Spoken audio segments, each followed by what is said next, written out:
All right, so Panthers game 3 tomorrow, 1 p.m. Eastern with the Lightning. We are back here in Sunrise. The series had a ton of juice to begin with. It got juicier last night.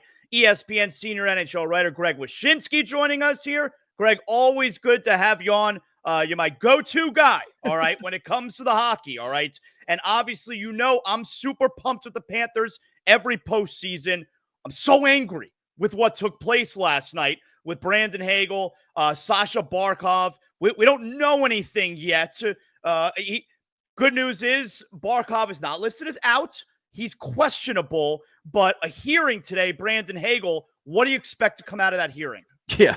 Well, we weren't going to hear anything about Barkov before the hearing. That's for sure. I mean, they're not going to give us any Good clarity point. on his physical condition. I think they want the mystery of whether or not he's injured to be lingering when the NHL decides what to do. Hagel doesn't have any suspension history. He has one fine back in 2022, I think it was, ironically, a boarding call against the Panthers. So there's obviously speaks to the rivalry there. Hated the hit. I think the NHL will hate it too. There's two things the NHL is going to look at here when it comes to Hagel. They're going to look at, was this a hit that should have been attempted? The answer is obviously no. The puck is nowhere near Barkov. Barkov's in a prone position, and he's kind of dangerously away from the boards. And that's the other part of the thing they're going to look at, which is the violent nature of the hit. And I mean, you could hear the thud of Barkov crashing against the end boards after he hit the ice. And then leaves the game, obviously, with the injury. So, I mean, it is a hit that shouldn't be delivered. There appears to be an injury on the play. It's a cut and dry suspension. But honestly, given his history, and while they will never acknowledge this, considering the dire straits of the series for the Lightning, I'm sure it'll probably be only a game. Do the Lightning look like a frustrated team? Well, they don't look like the Lightning. I can tell you that. I mean, game two, they played better. And game two, I think they got goalied a little bit. I think Bob had a really strong game. Anton Lundell said it best when it came to their penalty kill last night. It's, they're in position, they're aggressive, and at the end, it's Bob. And he's right. I mean, they went 0 for 5 on the power play, and their best penalty killer was their goalie. And so that part of the Lightning's game is unfamiliar in the sense that their offense had been churning since the Four Nations face-off, and it hasn't gotten going against this Panthers team at all. You can afford to have a game two like that, where maybe the goaltender plays out of his mind, if you don't crap your pants in game one. That's the problem.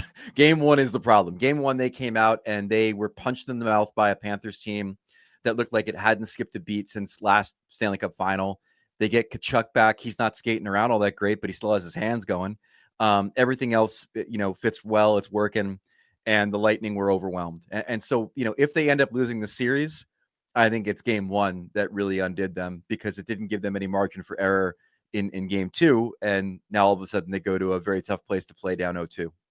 Tell me what you think about this. I feel like tomorrow is going to look a little bit like what happened with the Panthers in the first round against Boston last year, where it felt to me after the Marchand hit by Bennett last year and he was knocked out, it felt to me like Boston's MO was hitting the Panthers, hurting the Panthers, trying to do the instigator stuff, while the Panthers just like, yeah, we're just going to go about in our business and win the series. And I feel like that's a little bit of what we're going to get tomorrow.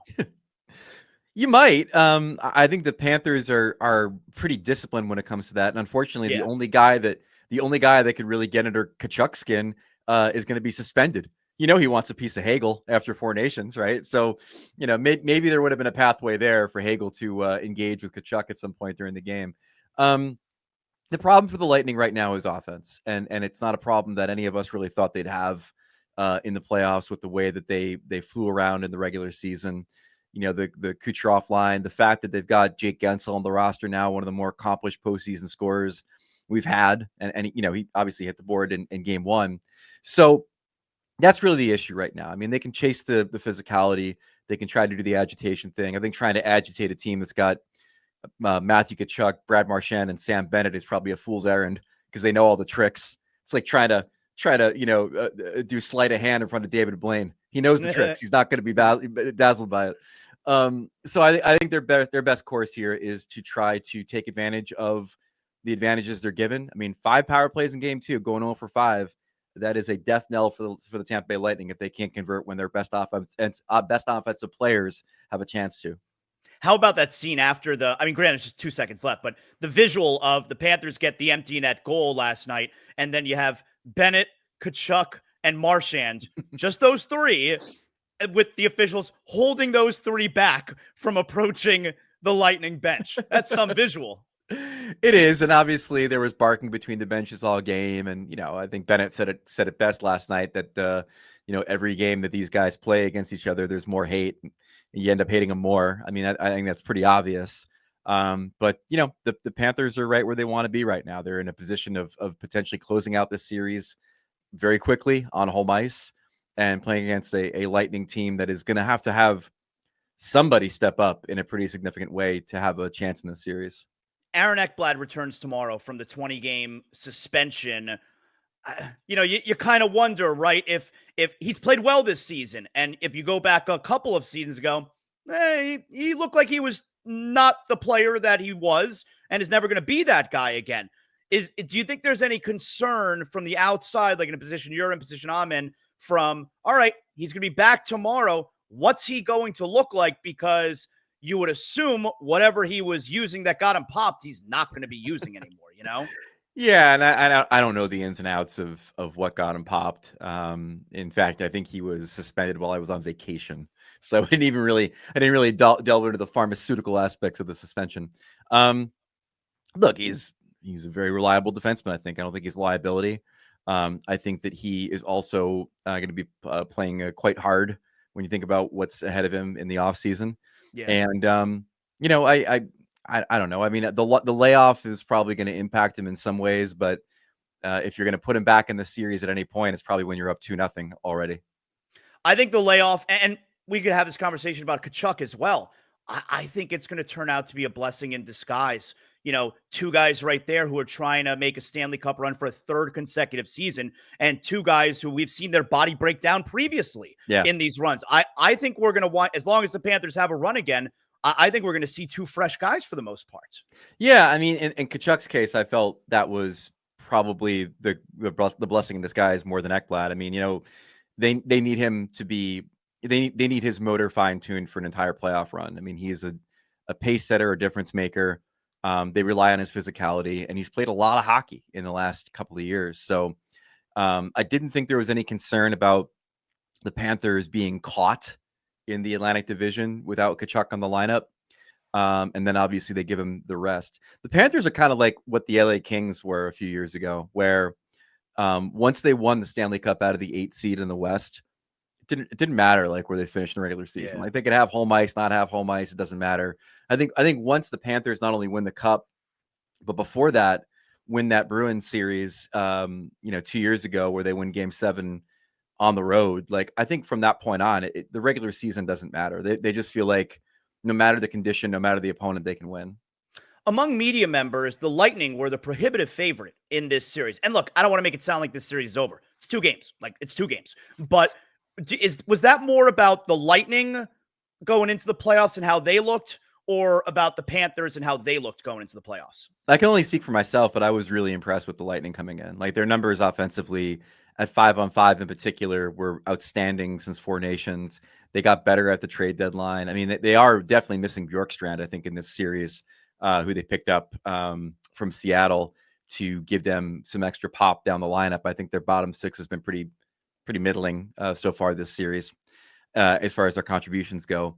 But I just felt that, this was the best version of a Lightning team that we've seen since they played for the Cup against Colorado. So, I thought they'd have a little bit of something going on. And then you come to find out in Game 1, Panthers are still the Panthers, man. The roster looks a little bit different. They had some guys getting back into the lineup, trying to get their sea legs, but ultimately they just know how to do this. I said forever, man, that like the advantage the Panthers have is that the core of their team is what every other team is chasing to add to their lineup at like the trade deadline. The toughness and the physicality and the veteran leadership and the championship pedigree. Like, that's the core of the team in Florida, and it's so difficult to try to beat that in the playoffs when that's your starting point.